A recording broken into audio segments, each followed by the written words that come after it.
ఈ శ్రేష్టమైన సమయంలోనికి ప్రభు మనల్ని నడిపించినందుకు దేవునికి మహిమ కలుగునుగాక.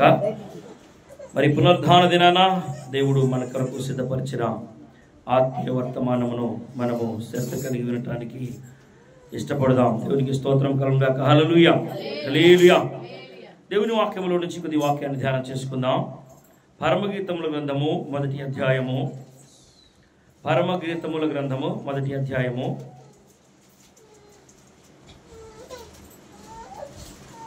7వ వచనం 8వ వచనం బాగా చదువుకుందాం. నా ప్రాణ ప్రియుడా, నీ మందను నీవు ఎచ్చట మేపుదువో, మధ్యాహ్నమున నేను అచ్చట నీడకు వాటిని తోలుదువో నాతో చెప్పుము. ముసుగు వేసుకొనిన దానివైనా నీ జతగాండ్ల మందల యొద్ద నేనెందుకుండవలెను?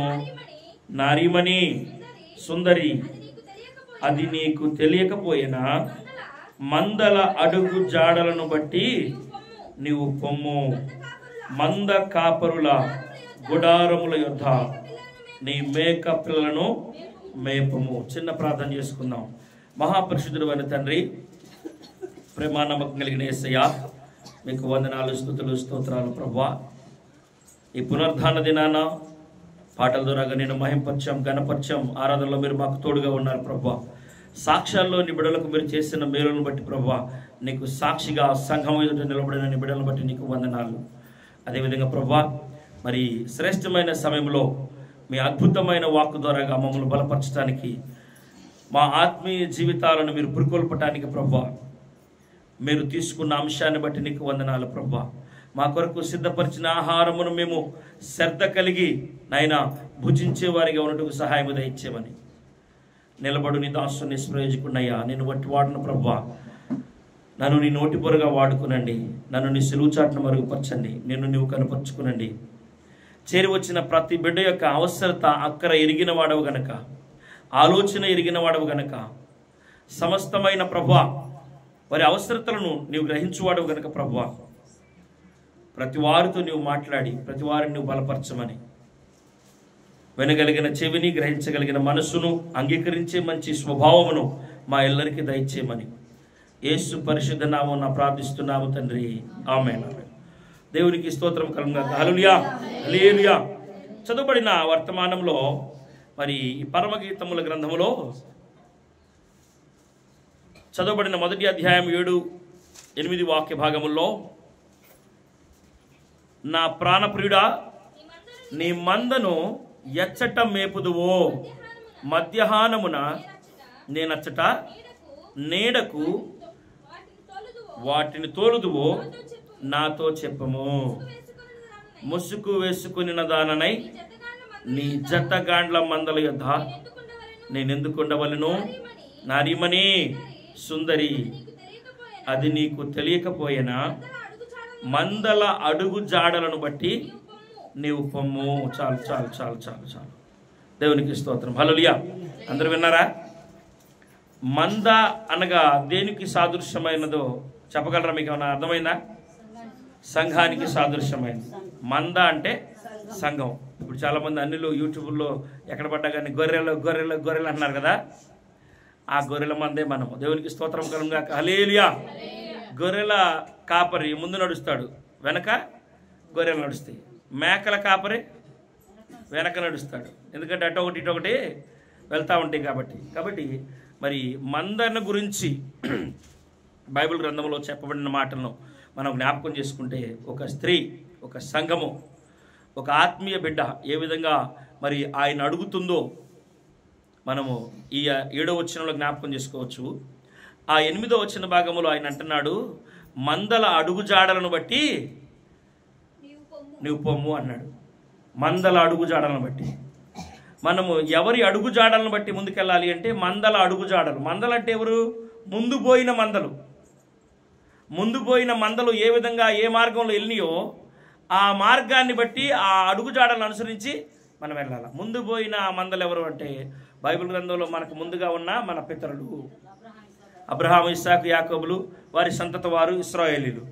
ఎందరైతే ప్రభువుని అంగీకరించి, ఎందరైతే దేవుణ్ణి మహింపరిచి ఈ లోకమందు మరి ప్రభువుకి మహిమ తెచ్చేవారిగాను, ఘనత తెచ్చేవారిగాను జీవించారో, వారి జీవితాలు ఏ విధంగా ముగింపులో ఉన్నాయో, ఏ విధంగా ప్రారంభ దశలో ఉన్నాయో, మనము వారి యొక్క అడుగుజాడలను బట్టి మనము మన ఆత్మీయ జీవితంలో కూడా నడవాలని దేవుని వాక్యం సెలవిస్తూ ఉంది. అందుకని ఈ పరమగీతముల గ్రంథము మరి చక్కని మాట సొలొమోను మహారాజు ఈ విధంగా సెలవిస్తూ ఉన్నాడు. ఏమంటున్నాడు? నారీమణి సుందరి, మందల అడుగుజాడలు నీకు తెలియకపోయినా అని అంటున్నాడు. ఏంటంట? నారీమణి సుందరి, మందల అడుగుజాడలు నీకు ఎలా తెలియలేదు? నేను ఎలా నడుచుకోవాలో నాకు తెలియలేదు, నేను ఎలా నడుచుకోవాలో నాకు తెలియలేదు అని నువ్వు భ్రమపడి ఆ మాటలు మాట్లాడొద్దని ఇక్కడ చక్కగా వర్తమానం ద్వారాగా మనకు చెప్తా ఉన్నాడు. కాబట్టి మందలు అడుగుజాడలు మనకు తెలియకోకుండానే రక్షించబడ్డామా అని ప్రభువైన యేసుక్రీస్తు వారు మనల్ని మధ్యాహ్న సమయంలో హెచ్చరిస్తూ ఉన్నాడు. ఆ మందల అడుగుజాడలను పోలి మనం నడుచుకుంటే మనము ఆశీర్వాదకరమైన స్థితిలో, దీవెనకరమైన స్థితిలో మన ముందుకి మన ఆత్మీయ జీవితాలు అనేకులకు మాదిరికరంగా, ఎందరైతే అనేకులు మనకు మాదిరికరంగా ఉన్నారో, అంటున్నారా, ఎందరైతే మనకు అనేకులు మాదిరికరంగా ఉంటున్నారో వారందరిలాగా మనం కూడా వెలిగించబడి అనేకులకు వెలుగునిచ్చే వారిగా ఉండాలి. అంటే ఏం చేయాలంటే ఆ విధమైన స్థితిలో మనము ఉండాలి. చప్పలు కొట్టి దినమే పెడతాం. హల్లెలూయా, హల్లెలూయా. దేవుని వాక్యములో కొన్ని మాటలు మీకు జ్ఞాపకం చేస్తాను. కీర్తనల గ్రంథము 147 అధ్యాయం 11వ వాక్య భాగం చదువుకుందాం. కీర్తనల గ్రంథము 147.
హల్లెలూయా.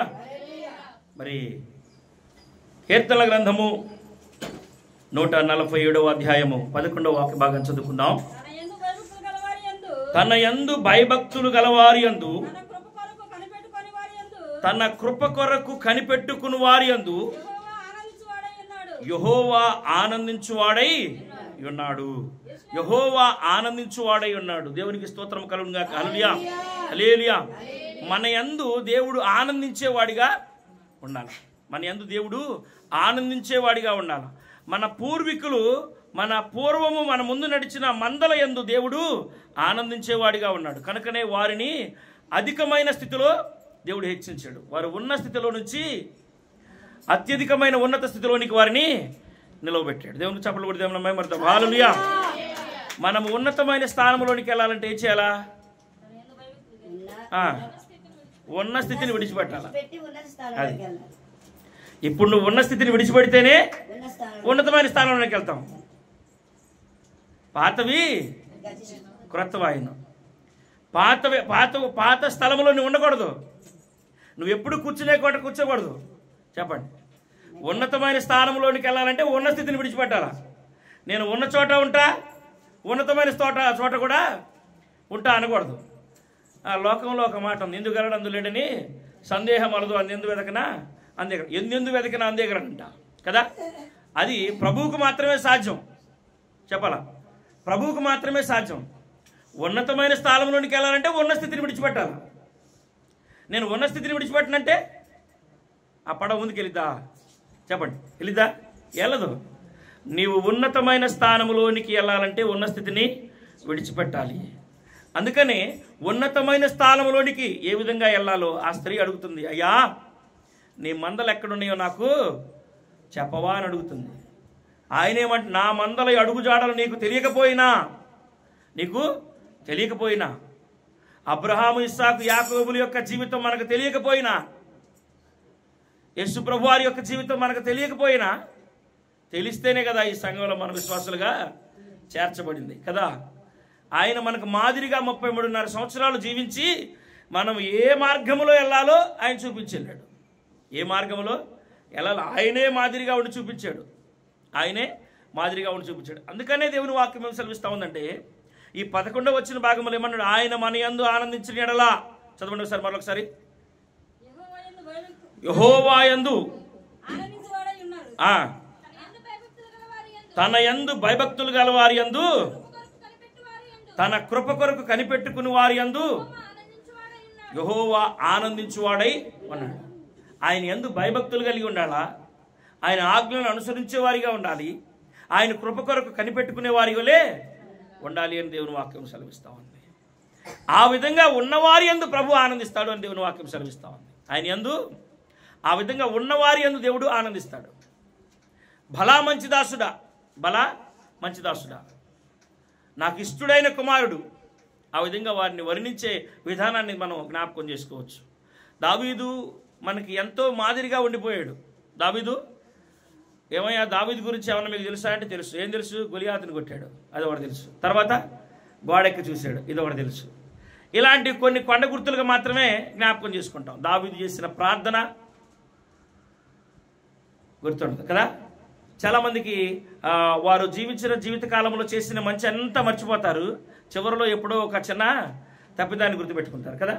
దాన్ని మాదిరిగా తీసుకోవడానికి ప్రయత్నం చేస్తూ ఉంటారు. వారికంటే నేను బెటరే కదా అని వారితో ఆ తప్పిదాన్ని బట్టి కొలుచుకుంటూ ఉంటారు. అయితే మంచిదే, ఆ తప్పిదాన్ని బట్టి వారికంటే నేను మంచిదే కానీ కొలుచుకునేటప్పుడు ఆయన ఎంత నీతి కలిగిన జీవితాన్ని జీవించాడో, ఆయన ఏ విధంగా తనను తాను శుభ్రం చేసుకోవడానికి ఆయన ఏ విధంగా బూడిదలో బుర్లాడి దేవునికి ఇష్టడుగా మారాడో అది మాత్రం మర్చిపోతారు. దేవునికి స్తోత్రం కలుగుగాక. హల్లెలూయా, హల్లెలూయా. దేవుని వాక్యం సెలవిస్తా ఉంది, నీవు దినదినము మెట్టుకు ఎదిగే వ్యక్తిగా ఉండాలి. నువ్వు ఎదగాలి, పైకెక్కాలి అంటే ఈ మెట్టు మీద కాలు ఏం చేయాలా? పై మెట్టు మీద ఉంచాలా కదా. 10 మెట్లు ఎక్కాలి అంటే ఏం చేయాలా? మొదటి మెట్టు మీద ఒక కాలు, 10వ మెట్టు మీద ఒక కాలు పెడతామా? పెట్టగలమా? పెట్టలేం కదా. అందుకని దేవుని వాక్యం సెలవిస్తా ఉంది, నువ్వు మెట్టుకు ఎక్కాలి అంటే, నువ్వు ఉన్నతమైన ఆశీర్వాదం నాకు కావాలయ్యా అని ప్రార్థన చేసేటప్పుడు, ఉన్నతమైన దీవెన నాకు కావాలయ్యా అని మొరపెట్టేటప్పుడు, ఉన్నతమైన స్థితిలో నన్ను ఉంచయ్యా అన్నప్పుడు, నీ ఉన్న స్థితిని విడిచిపెడితే నేను ఆ స్థానంలో నేను కూర్చోబెడతా. ఉన్న స్థితిని విడిచిపెట్టే వ్యక్తిగా మనం ఉండాలి. ఉన్నతమైన ఆలోచనలు కలిగి ఉండాలి, ఉన్నతమైన ఆశలు కలిగి ఉండాలి, ఉన్నతమైన ఆశయాలు కలిగి ఉండాలి. వారు ఉన్నతమైన ఆశయాలు కలిగి ఉన్నారు. అందుకనే ఏమన్నాడంటే, అయ్యా నేను చూపించే దేశానికి నువ్వు బయలుదేరయ్యా, ఉన్న స్థలంలో నుంచి ఏం చెప్పాడు అబ్రాహాముతో? నీ ఉన్న స్థలం నుంచి నువ్వు బయటికి రా, ఉన్నతమైన స్థానంలో నిన్ను కూర్చోబెట్టాడా? అబ్రహాము అది నమ్మిన ఆయన మాట, అది అతనికి నీతిగా ఎంచబడిన. ఉన్న స్థానంలో నుంచి కదిలేడు, దీవించబడ్డాడు. తర్వాత మాట చదువుకుందాం. యెరూషలేమా యెహోవాను కొనియాడుము, సియోను నీ దేవుని కొనియాడుము. ఆయన బాగా వినండమ్మా, ఆయన నీ గుమ్మముల గడియలను బలపరిచి ఉన్నాడు, నీ మధ్యను. ఇంకేమన్నా కావాలా? ఆయన నీ మధ్యను నీ పిల్లలను ఆశీర్వదించి ఉన్నాడు. తర్వాత నీ సరిహద్దులలో సమాధానము కలుగు చేయవాడు ఆయనే. మంచి గోధుమలతో నేను తృప్తిపరచువాడు ఆయనే. చాలు ఒక మాట చెప్తా వినండి. ఈ వాక్యంలోనికి మనం వెళ్లే ముందు, ఒక యేసు ప్రభు ఉన్న కాలంలో యేసు ప్రభు వారి దగ్గరికి ఒక తల్లి వెళ్ళింది. ఆమె వెళ్ళి, అయ్యా నేను నీకు ఇష్టరాలుగా ఉన్నాను కదా, నా యందు నువ్వు సంతోషిస్తున్నావు కదా, నాకు ఒక వరం ఇవా అని అడిగింది. బాగా వినాల. నాకు ఒక వరం ఇవా అంటే అడుగమ్మా అన్నాడు. అయ్యా నీ కుడి పార్శ్వమందు ఒకడిని, ఇంకా నీ ఎడం పార్శ్వమందు ఒకడిని, నా 2 కుమారుల్ని కూర్చోబెడతావా అని అడిగింది. చపలు కొడితే హల్లెలూయా హల్లెలూయా. నీ సరిహద్దులలో సమాధానమును గాక అనే మాటకు అర్థం ఏంటంటే, ఆమె ఏమంటుందంటే నా సరిహద్దు నేను మాత్రమే కాదు, నా యందు నీవు ఆనందిస్తున్నావు, నీ యందు నేను ఆనందిస్తున్నా. నా సరిహద్దు నేను మాత్రమే కాదు, కానీ నా చిన్న కుమారుడు, ఇంకా నా పెద్ద కుమారుడు, అదేనా, నా కుమార్తెలు, నా కుమారుడు, నీ శ్రేయభిలాషులు ఎంతవరకు ఉన్నారో అంతవరకు నీ సరిహద్దుగా, అయ్యా నా సరిహద్దు అంతవరకు ఉంది, అక్కడ దాకా నా సరిహద్దుని బాగు చేయవా అని అడగాల ప్రభు దగ్గర. ఆ విధమైన ప్రార్థన కావాలా. ప్రభు కోరుకునేది అదే. నిన్ను అనొచ్చు కదా, నీ సరిహద్దు అని ఎందుకన్నాడు? నిన్ను అనొచ్చు కదా, నీ పిల్లలను అని ఎందుకన్నాడు కదా? నిన్ను అని అన్నాడా? కాదు కాదు. నీ పిల్లలని నీ సరిహద్దులలో నెమ్మది కలుగు చేయవాడు ఆయనే. నీ సరిహద్దు ఎంతవరకు ఉందో నీవు జ్ఞాపకం చేయాల్సిన బాధ్యత నీది. ఇంతవరకు నాది, ఈ హద్దు వరకు నాది, ఈ హద్దు వరకు నాది. అలా నీ సరిహద్దును నీవు ప్రభు సన్నిధిలో మొరపెట్టే వ్యక్తిగా ఉండాలా, ప్రార్థన చేసే వ్యక్తిగా ఉండాలా. ఆ విధమైన స్థితిని కలిగి ఉంటే నీ సరిహద్దులు ఎలా ఉంటాయంట? సమాధానంగా. నన్ను నన్ను నన్ను కాదు, నేను నిన్ను మాత్రమే కాదు. ప్రభు అనే మాట ఏంటంటే, నేను నిన్ను మాత్రమే కాదు, నీ పిల్లలని, నీ గడియలను, నీ కుటుంబాన్ని, నీ శ్రేయభిలాషులందరినీ. ఒక ఆమెతో దైవజనులు మాట ఇచ్చారు, ఏమన్నారు? నీవు చేసిన మేలుకి ఏంటంట? రాహాబు వేశ.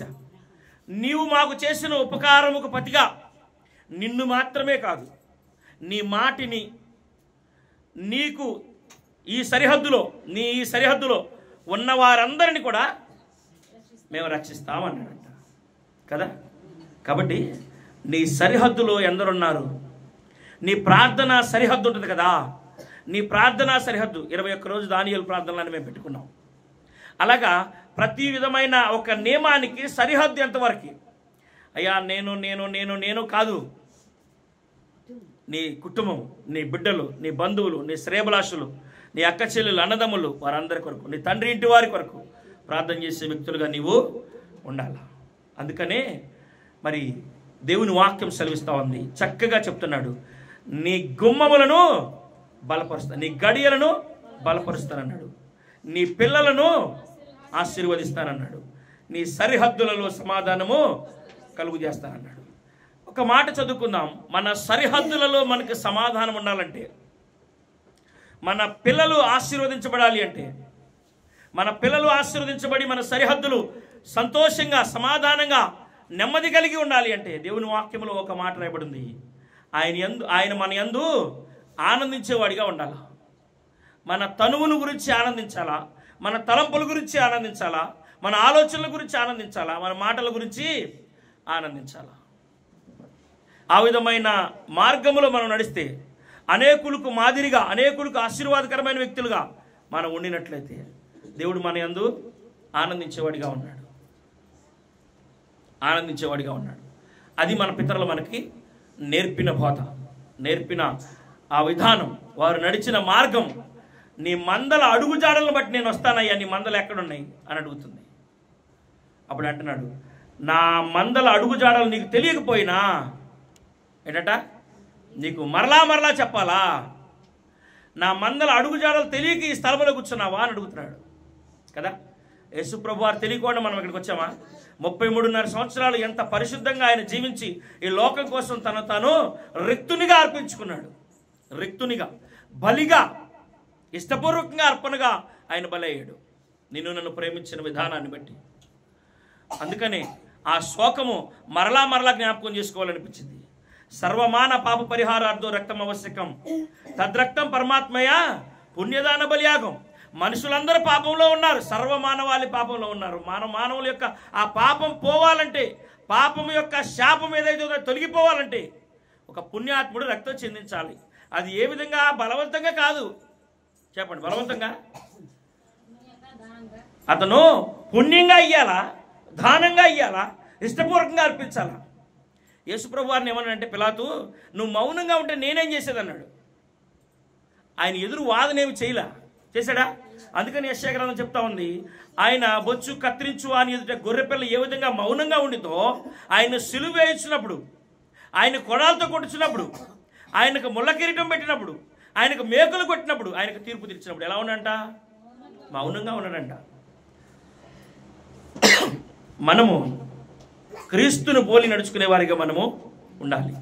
ఆయన మనకు మంద కాపరిగా ఉన్నాడు, మనకి మార్గదర్శిగా ఆయన ఈ లోకమందు కనపడుతూ ఉన్నాడు. అయ్యా ఆయన దేవుడిగా, అయ్యా ఆయన దేవుడిగా అయ్యా అంటే అసలు మనుషులుగా ఉన్నవారు అనేకులు ఎంతోమంది ఉన్నారు మన పితరులు. అదేవిధంగా అబ్రహాములో మనము ఏమి నేర్చుకోవచ్చు అంటే, ఉన్నతమైన స్థానానికి ఉన్న స్థితిని విడిచిపెట్టేశాడు. ఉన్న స్థితి ఏందయ్యా అంటే బొమ్మలు చేసుకోవటం, ఆ బొమ్మలకు పేర్లు పెట్టి ఇది ఫలానా దేవుడని చెప్పి అమ్ముకోవటం. బొమ్మలు చేసే వృత్తిలో లేడు, ఉన్నాడా? లేడు. నా చేతి పనే దేవుళ్ళు అని చెప్పి ఆ భ్రమలో లేడు. పిలిచిన వాడి దగ్గరికి వెళ్ళిపోయాడు, ఉన్నతమైన స్థానంలో నిలబడ్డాడు. ఇస్సాకు విధేయత కలిగి ఉన్నాడు భూమి మీద. ఎంత గొప్ప విధేయత! ఆ విధేయత మన పిల్లలు ఉన్నారా? మనమున్నామా? మనము దేవుని పిల్లలుగా ముద్రించబడిన మనము ఆ విధేయత కలిగి ఉన్నామా? దేవుని కొరకు మనమేమైనా సమర్పణ కలిగి ఉన్నామా? అబ్రహాము ఏమి చెప్పాడంటే, అయ్యా నిన్ను నా దేవుడు బలి అడిగాడు అంటే సరే సంపూర్ణంగా ఇష్టపడ్డాడు ఇస్సాకు. ప్రభు కొరకు నిందలు పడేవారిగా, హింసలు అనుభవించేవారిగా, లేకపోతే ఇంకేదైనా దేవుని నిమిత్తం ఏదైనా ఒక నిందో, ఒక శ్రమో, ఒక కరువో, ఒక కష్టమో వచ్చి పడినప్పుడు మనం ఎలా ఉన్నామంటే ప్రభువుని ఎత్తిపొడిచేవారిలాగా ఉన్నాం. అవునా? ఈరోజు ఏం కూరంటే ఏం తెచ్చావు అనటానికి? నువ్వు తెత్తేనేగా నేను ఉండేది, అంతేనా? నువ్వు తెత్తేనేగా నేను ఉండేది. ఇంతకాలం తేకోకుండానే వండుకున్నారా? ఒక సెకండ్లోనే మాట వచ్చేసింది. కనుక మరి మనము ఏ విధంగా ఉండాలంటే, మందల యొక్క అడుగుజాడలను బట్టి మన ప్రవర్తన ఉంటే మనం ఉన్న స్థితిలో నుంచి ఉన్నతమైన స్థితిలోనికి వెళ్ళగలం. అంతేకాని నీకు పూర్వం ఉన్నవారు వారి ప్రవర్తన తీరు ఏ విధంగా ఉందో ఆ విధంగానే ఆ గమ్యానికి నువ్వు చేరగలవు. కానీ ప్రత్యేకమైన గమ్యానికి మనమేమి చేరలేము. చేరగలమా? చేరలేము. ఇంకొక మాట నేను ముఖ్యంగా చెప్పి వాక్యాన్ని ముగించడానికి ఇష్టపడుతున్నాను. క్లుప్తమైన వాక్యాన్ని చెప్తాను. మత్తయి సువార్త 8వ అధ్యాయంలో ఒక అమూల్యమైన సందేశం ఉంది. చూద్దాం. మత్తయి సువార్త 8వ అధ్యాయం మొదటి వాక్యం చదువుకుందాం. ఆయన ఆ కొండ మీద నుండి దిగి వచ్చినప్పుడు బహుజన సమూహములు ఆయనను వెంబడించెను.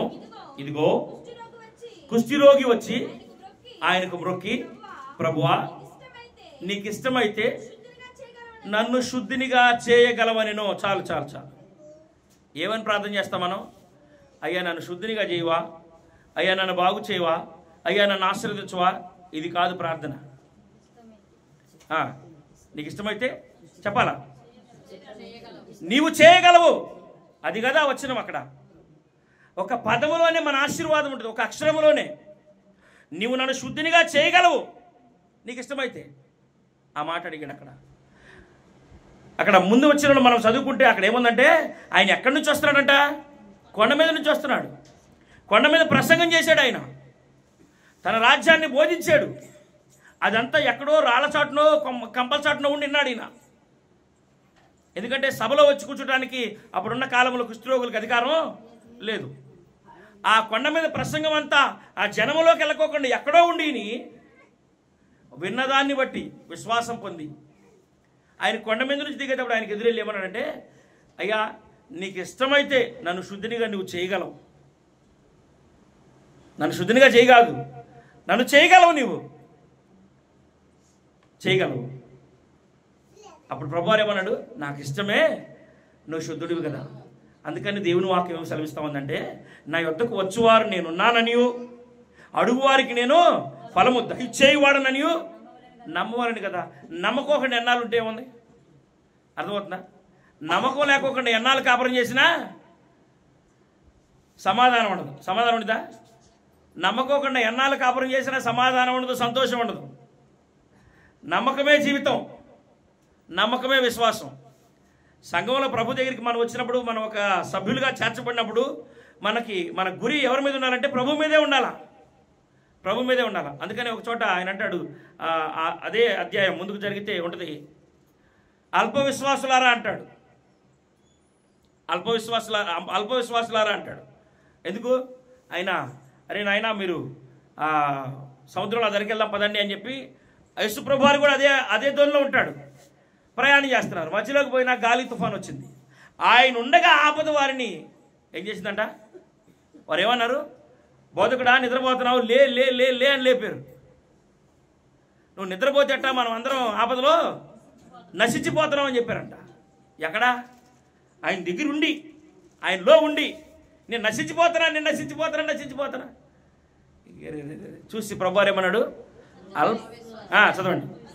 అందుకైనా అల్ప విశ్వాసులారా దేనికి భయపడుచున్నారని వారితో చెప్పి లేచి గాలిని సముద్రమును గద్దింపగా మిక్కిలి నిమ్మలమాయను. సముద్రము గాలి దేవుని మాట వింటుంది కానీ, విన్నారా? సముద్రము గాలి దేవుని మాట వింటుంది.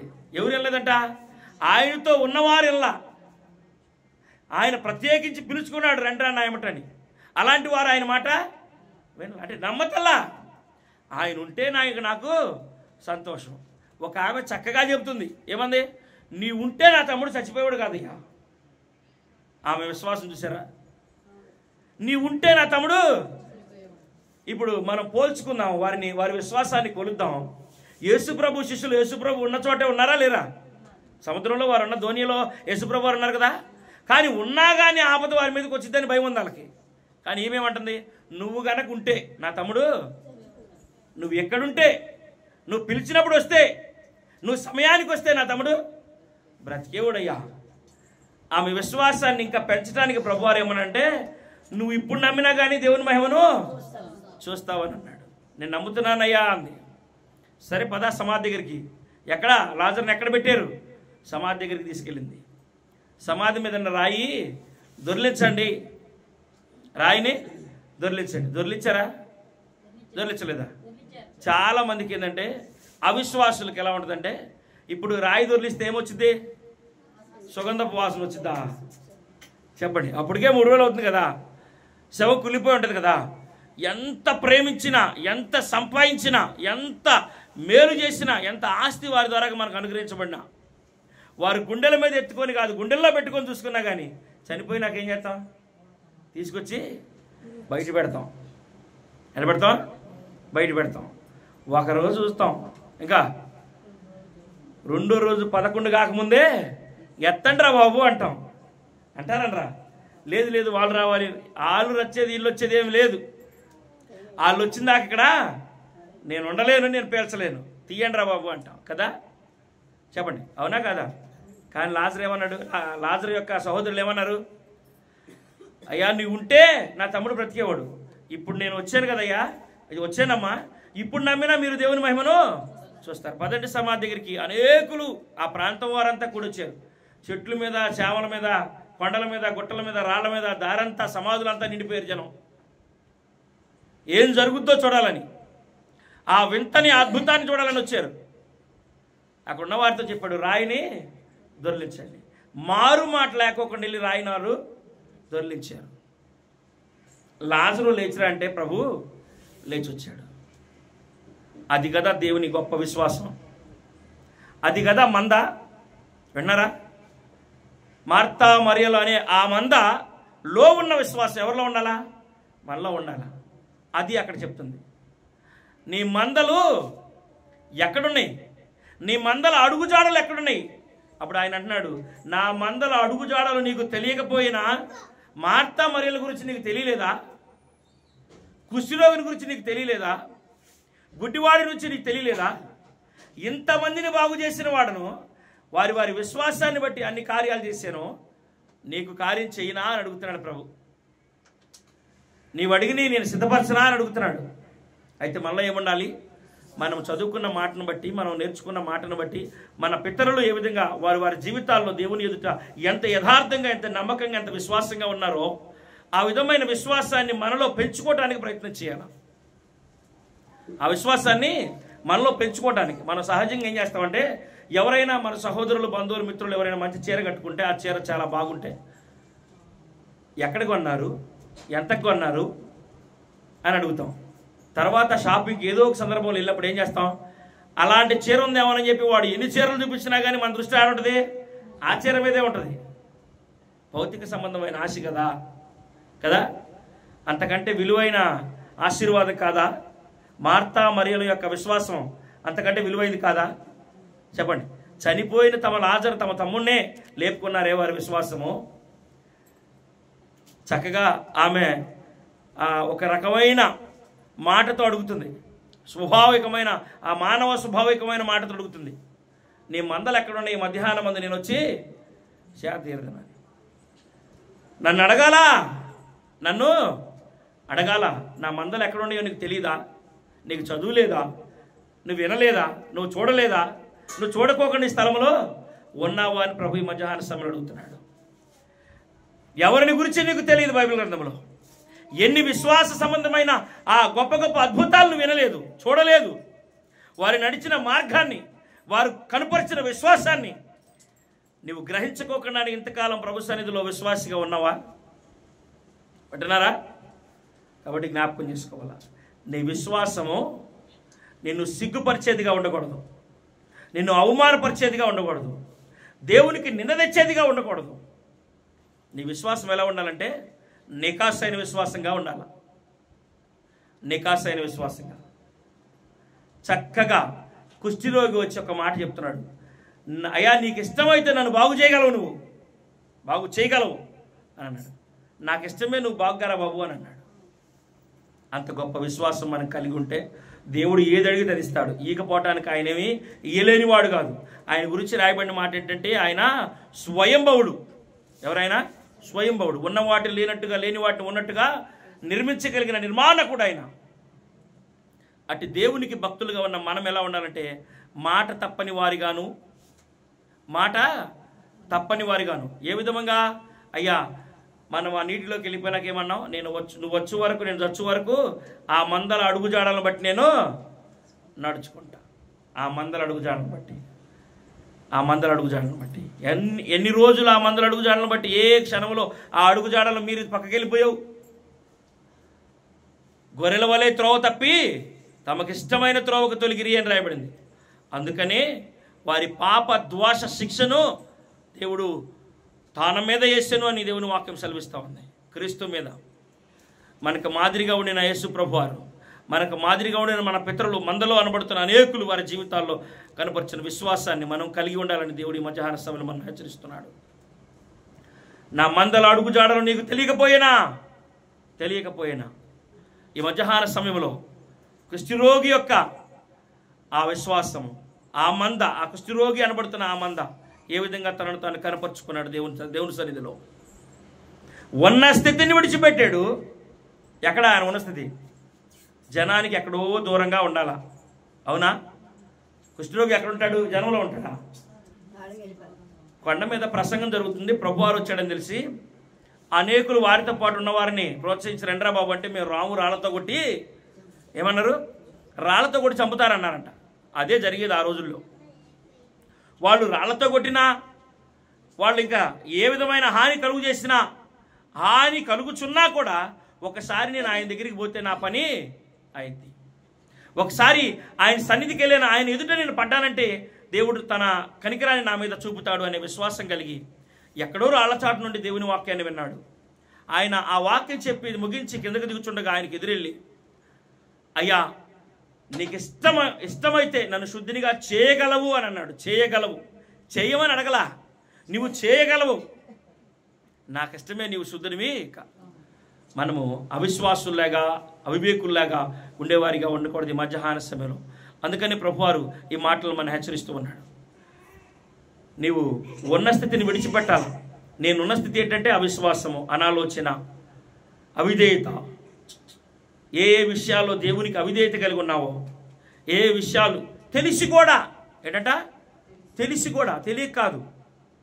తెలుసా తెలీదా చెప్పండి, తెలుసా తెలీదా? తెలుసు. తెలిసి కూడా అనేక పలుమార్లు మనం అవిధేయత కలిగి ఉంటాం. దేవుని వాక్యంలో పరమగీతముల గ్రంథంలో ఒక మాట రాయబడి చూద్దాం. పరమగీతముల గ్రంథము, ప్రసంగి గ్రంథం, క్షమించండి, ప్రసంగి గ్రంథం 5వ అధ్యాయం చూద్దాం. ప్రసంగి 5. తెలిసి తెలిసి జారిపోయినావా, తెలియరాని చీకటిలో చుట్టుపడినావా. తెలిసి తెలిసి జారిపోయినావా, తెలియరాని చీకటిలో చిక్కుపడినావా. చిరంజీవుడే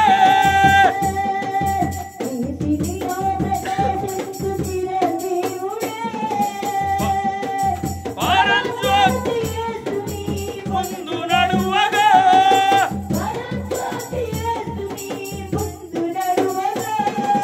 యేసు వైపు చూడు నీ భారమంత తీరు,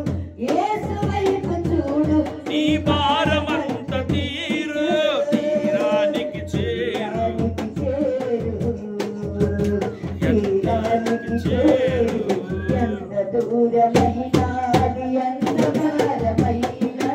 ఎంత దూరమైనా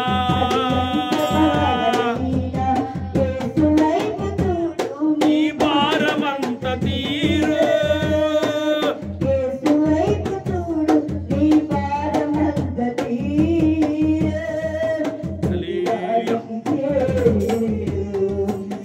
హల్లెలూయా, హల్లెలూయా. ఎంత సంతోషంగా, ఎంత సమాధానంగా, ఎంత ఆనందంగా తన బంధువులతో కలిసి మళ్ళీ సంతోషించాడు లాజరు. ఎంత సంతోషంగా. ప్రభు ఉన్నా కూడా శిష్యుల్లో ఏమీ లేదంట, విశ్వాసం లేదు. యేసుప్రభు వారు వారితో ఉన్నాడు. నీటి మీద నడిచేవాడు యేసుప్రభు వారు, ఆయన వారితో ఉన్నాడు. ఆయన చేసిన అద్భుతాలు, ఆశ్చర్యకాలు, మహత్కార్యాలు చూచిన వారు. యేసుప్రభు వారు వారితో కూడా ఉన్నా కూడా వారు ఏమన్నారు? అయ్యా నువ్వు నిద్రపోతున్నావు, మనం ఏమైపోతున్నామంట, నశించిపోతున్నావు, తొందరగా లే, తొందరగా లే. ఒకవేళ బైలా బైలా బైలా బైలా అని బయలు ప్రవక్తల కొరకు ఎవరాళ్ళు చెప్పండి, 450 మంది బయలు ప్రవక్తలు ఒళ్ళు కోసుకున్నారంట, కాళ్ళు చేతులు నరుక్కున్నారంట. మాతో మాట్లాడని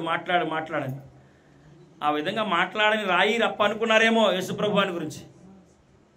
వారి విశ్వాస పరిమాణం ఏమవ్వలేదంటే పరిపక్వతకు రాలా. అందుకనే అయ్యా మనం నశించిపోతున్నాము, లెగువయ్యా అని అన్నారు.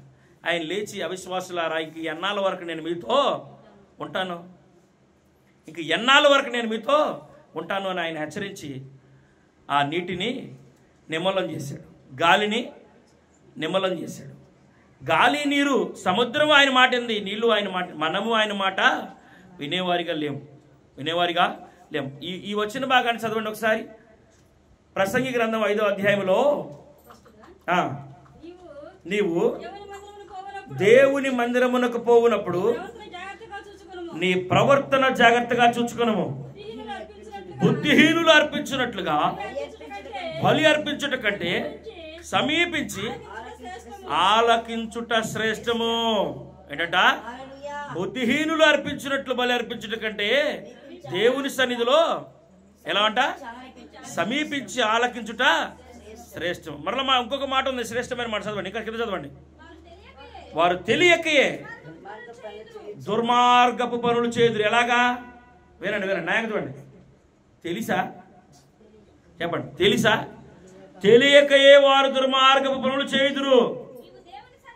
నీవు దేవుని సన్నిధిని అనాలోచనగా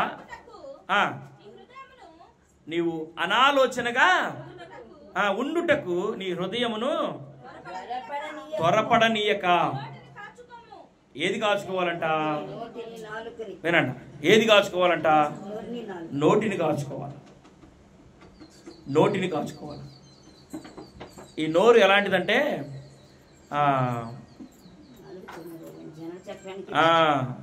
జనన చక్రానికే చుచ్చు పెట్టింది, మన ఆయుష్కే చుచ్చు పెట్టింది, మన ఆశీర్వాదానికి చుచ్చు పెట్టింది. తడి చోట ఉంది కదా, అక్కడ రాయబడిందిలే, తడి చోట ఉంది కదా, అది దానికి ఇష్టమైనట్టు జారిపోతూ ఉంటుందంట.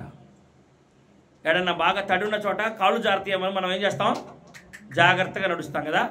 కాబట్టి అది జాగ్రత్తగా ఉండదంట. అది కూడా తడి చోట ఉన్నది కదా, అది జారిపోతూ ఉంటుంది, జాగ్రత్త అని అన్నాడు ప్రభువు. ఎక్కడ? దేవుని మందిరంలో. ఏం చేయాలంట? మాట్లాడాలా? చెప్పండి. నీ నోటిని కాచుకునుము, దేవుడు ఆకాశం అందున్నాడు, నీవు భూమి యందు ఉన్నావు అని అన్నాడు. కాబట్టి మనము దేవుని మందిరానికి వచ్చినప్పుడు బుద్ధిహీనులు అర్పించినట్లు బలులు అర్పించేవారిగా ఉండకూడదు అని అన్నాడు. సమీపించి ఆలకించుట శ్రేష్టం. సమీపించి ఆలకించాలి. దేవుని వాక్యాన్ని సమీపించి ఆలకించే వారిగా ఉండాలి. అనాలోచన కలిగిన వారిగా ఉండకూడదు అని అంటున్నాడు దేవుని వాక్యంలో. అనాలోచన కలిగిన వారిగా ఉండకూడదు. ఆయన ఎందుకు నిన్ను ఏర్పాటు చేసుకున్నాడు, ఎందుకు నిన్ను పిలుచుకున్నాడు అంటే ఆశీర్వాదానికి కర్తలుగా ఉండడానికి పిలిచాడు ఆయన. నీ ఉన్న స్థితిలో నుంచి ఉన్నతమైన స్థితిలో నిన్ను ఉంచడానికి పిలిచాడు ఆయన. ఆ ఉన్నతమైన స్థితిలో నీ ఉండాలంటే నీ ఉన్న స్థితిని విడిచిపెడటానికి నీ మనస్సు అంగీకరించాలా, నీ ఆలోచన అంగీకరించాలా, నీ తలంపు అంగీకరించాలా. కొంతమంది నేను ఉన్న స్థితిని విడిచిపెట్టాను ప్రభు అని ఏం చేస్తాం? ప్రభు సన్నిధిలోకి వచ్చి బాప్తీసం తీసుకుంటాం. చెప్పండి, బాప్తీసం తీసుకుంటాం. ఏం చేస్తారు? బాప్తీసం తీసుకున్న తర్వాత ఉన్న స్థితిలో నుంచి విడిచిపెట్టి వచ్చినాక మరలా వెళ్ళి ఎక్కడికి పోయి కూర్చుంటారు? చెప్పాలి. ఉన్నతమైన స్థితిలో కూర్చుంటారా? ఎక్కడ? మరలా పాత స్థితిలోనే కూర్చుంటారు. అందుకనే దేవుని వాక్యం సెలవిస్తా ఉంది, నీ ఉన్నతమైన స్థితిలోనికి వెళ్ళాలంటే ఉన్న స్థితిని విడిచిపెట్టాలి అని చెప్తున్నాడు. మనము ఉన్న స్థితిని విడిచిపెట్టకుండా ఎంత కాలము ఆయనతో నడిచినా ఆయన ఎవరో మనం గుర్తించలేం. ఆయన ఎవరో గుర్తించలేం. ఆయన మాట్లాడుతున్నా గ్రహించలేం. ఆయన మాట్లాడుతూనే ఉన్నాడు. ఆయన నేను ఫలానా అని చెప్పిన దాకా వారికి చెప్పండి గ్రహింపు ఉందా?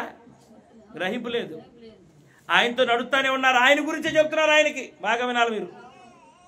ఏందయ్యా ఎవరి గురించి మీరు మాట్లాడుకుంటుందంటే, ఏమయ్యా యెరూషలేములో ఉన్నావు, యెరూషలేములో జరిగిన సంఘటన నీకు తెలీదా?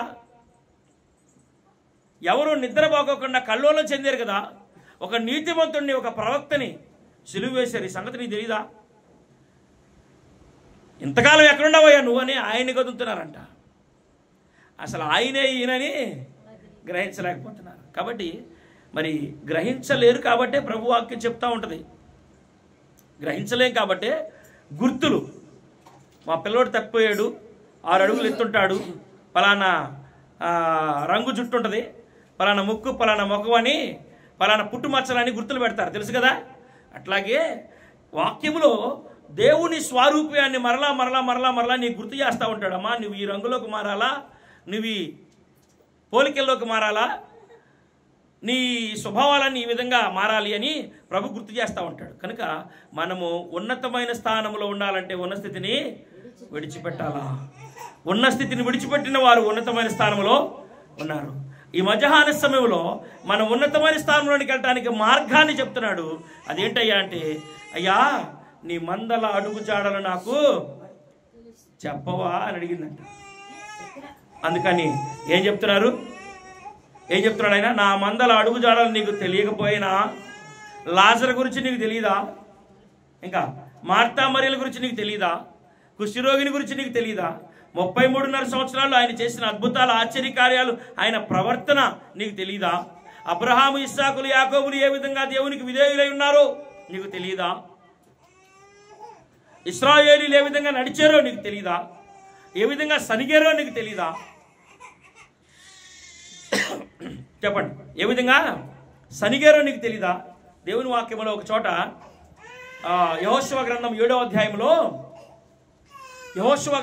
అధ్యాయంలో హాయి దగ్గరికి ఏంటంట, హాయి అనే పట్టణానికి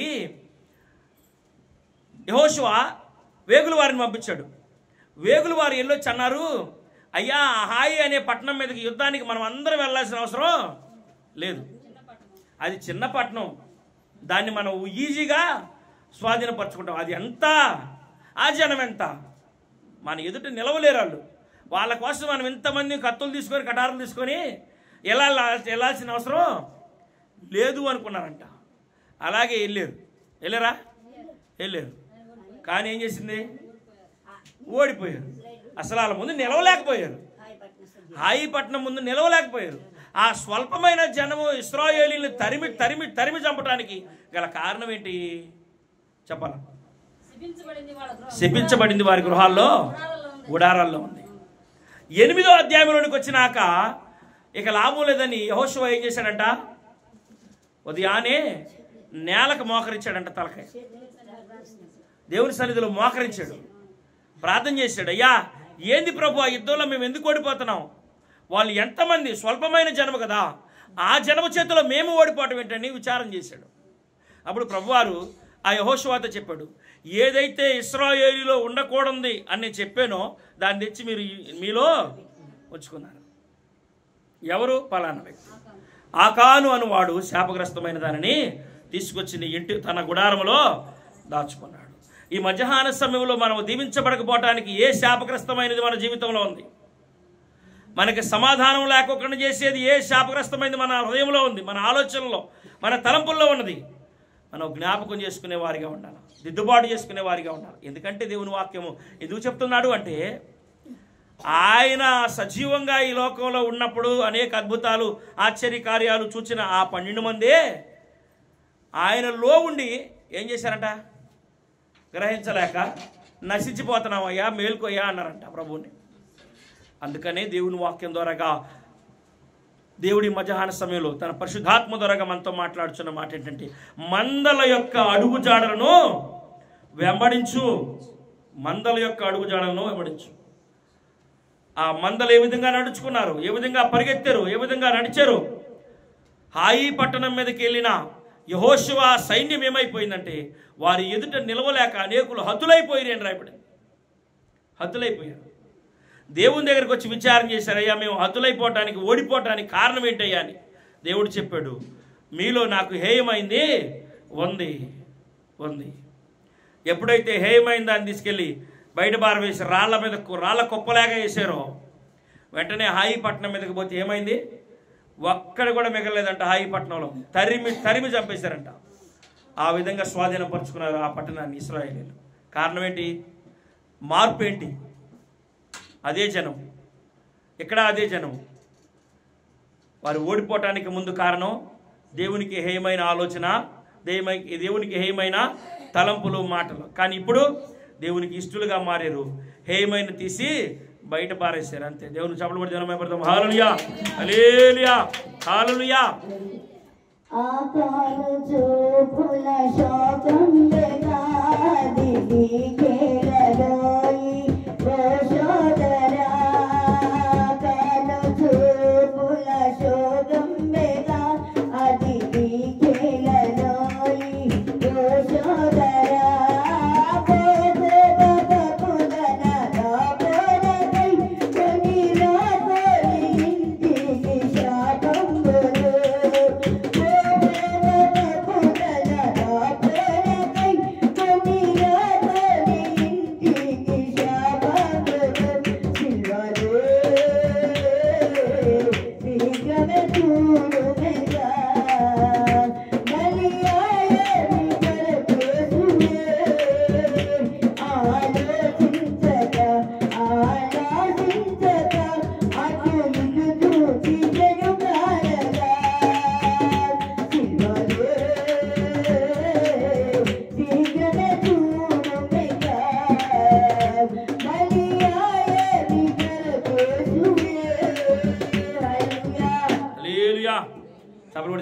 హల్లెలూయా. వాక్యాన్ని ముగిస్తున్నాను. ఈ వాక్యం ముగించబడేటప్పుడు చివరి మాటలుగా ప్రభు మిమ్మల్ని హెచ్చరిస్తున్నాడు. మీరు ఉన్న స్థితిని విడిచిపెడితే ఉన్నతమైన స్థితిలో మీరు ఉంటారు అని దేవుని వాక్యం సెలవిస్తూ ఉంది. మీ పడిన కష్టం, ఈ కష్టార్జితం మీరు అనుభవించువారుగాను, ఏ నిందల పర్వంలో అయితే మీరు కొట్టిమిట్టాడుతున్నారో ఆ నిందల పర్వమును, ఆ సమయాన్ని దాటించి, ఆ నదిని దాటించి ప్రభు ఉన్నతమైన స్థానంలో మిమ్మల్ని ఎక్కించేవాడిగా ఉన్నాడు. ఎప్పుడయ్యా అంటే ఆయన మీ యందు ఆనందించినప్పుడు. కీర్తనల గ్రంథము 147వ అధ్యాయం 11వ వాక్యములో ఆయన కొరకు వారు కనిపెట్టుకునిచున్నారంట.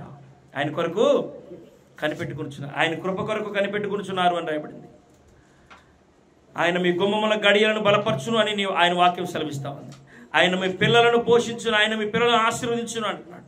మీ సరిహద్దులలో సమాధానం ఉన్నట్లు చేస్తాను అంటున్నాడు. ఆ విధంగా ఉండాలి అంటే ఆయన మన యందు ఆనందించేవాడిగా ఉండాలి. ఆయన మన యందు ఆనందించేవాడిగా ఉండాలి. ఆయన మన యందు ఆనందించినలా మనకు కావలసిన ప్రతి ఈవిని కూడా ఆయన మనకు అనుగ్రహించేవాడిగా ఉన్నాడు. ఏ దుఃఖ దినములలో మనమున్నా, ఏ సమస్యలు, శోధనలు, ఇరుకులు, ఇబ్బందుల్లో మనమున్నా వాటిలో నుంచి మనల్ని ఆయన మరి ఆశీర్వాదకరమైన స్థితిలో ఉన్నతమైన స్థానంలో మనల్ని ఉంచేవాడిగా ఉన్నాడు. నీ ఉన్నతమైన స్థానాన్ని చూడాలి అంటే నీవు ఉన్న స్థానాన్ని విడిచిపెట్టే వ్యక్తిగా ఉండాలి అని ఈ మధ్యాహ్న సమయంలో మిమ్మల్ని అందరినీ కూడా పేరు పేరున పిలిచి పలకరిస్తున్నాడు ప్రభువారు. రాయిని దొర్లించు, లాజరు నేను లేపుతా అన్నాడు. నీవు చేయాల్సిన పని ఏంటంటే నీ ఉన్న స్థానంలో నుంచి లేచి ఉన్నతమైన స్థానానికి బయలుదేరాల. నేను ఇక్కడే ఉంటానంటే కుదరదు. ఇక్కడే నన్ను దీవించాయి అంటే కుదరదు. ఏం చెప్పాడు? ఈ పట్టణం శపించబడింది, ఈ పట్టణాన్ని దహించేస్తున్నాను, ఈ పట్టణంలో నుంచి బయలుదేరి బయటికి రండి అని అన్నాడు. చెప్పాడా? బయలుదేరుతున్నారా? ఆగయ్య గొడవలు చదువుకుంటున్నాం, ఆగయ్య ఇంకోటి చదువుకుంటున్నాం, ఆగయ్య జాగు చేస్తున్నారు. సమయం ఆసన్నమైంది. దేవదూత ఇక ఉండలేకపోయింది. ఇక ఉంటే అక్కడ వారు కూడా నశించిపోతారు. వారి చేతులు పట్టుకొని బయటికి లాక్కొచ్చి ఎనుగు తిరిగి చూడకోని పరిగెత్తు అని అన్నారు. సరేనయ్యా పరిగెడతా, తగలబడిపోతా ఉంది. ఏమంటారు దాన్ని? ప్రేమ, ప్రీతి అది మర్చిపోలేక వెనక తిరిగి చూసింది. ఆడ చూసిందో ఆడట్టాగే ఉప్పుస్తంభం అయిపోయింది. కాబట్టి దేవుడు మనల్ని ఆ సొదొమ గొమొర్రా నుంచి మనం విడిపించి మనల్ని ఆశీర్వాదకరమైన స్థితిలో ఉన్నతమైన స్థానంలో పెట్టడానికి మన చేయి బట్టి పరిగెడుతున్నప్పుడు మనం ఏం చేయాలా? నేను రాను అని అలిగామనుకో, ఏం చేస్తారు? విడిచిపెడతాడు. నేను రాను అని అలిగితే విడిచిపెడతాడు. కాబట్టి దేవుని దగ్గరికి దేవుడు పిలిచినప్పుడు ఏం చేయాలా? వెళ్ళేవారికి మనము ఉండాలి. కాబట్టి దేవుని వాక్యాన్ని, ఈ వాక్యం ముగించబడుతుంది. ఈ వాక్యంలో ఉన్న గొప్ప మర్మాన్ని నువ్వు ఎరిగినట్లయితే, నువ్వు గ్రహించినట్లయితే, నువ్వు పొందుకున్నట్లయితే దేవుని మహిమను నువ్వు చూస్తావని దేవుని వాక్యం సెలవిస్తా ఉంది. ఆయన మందల అడుగుజాడలు నీకు తెలియకపోయినా అని అడుగుతున్నాడు. ఆయన ఆ మందల అడుగుజాడలు మీకు తెలియకపోయినా అని అడుగుతున్నాడు. ఆ మందల అడుగుజాడలను బట్టి నడిచేవారిగా మనం ఉండాలి. మన పితరులు నడిచిన ఆ దేవునికి ఇష్టలుగా ఎందరైతే నడిచారో వారి అడుగుజాడల్లో మనం నడిచి అట్టి ఆశీర్వాదాన్ని మనం పొందుకోవడానికి ప్రభు ఆత్మ సహాయము చేయనుగాక. ఆమేన్. తల వంచని ప్రార్థన చేసుకుందాం. విన్న వాక్యాన్ని బట్టి కొద్ది నిమిషాలు ప్రార్థన చేసుకుందాం.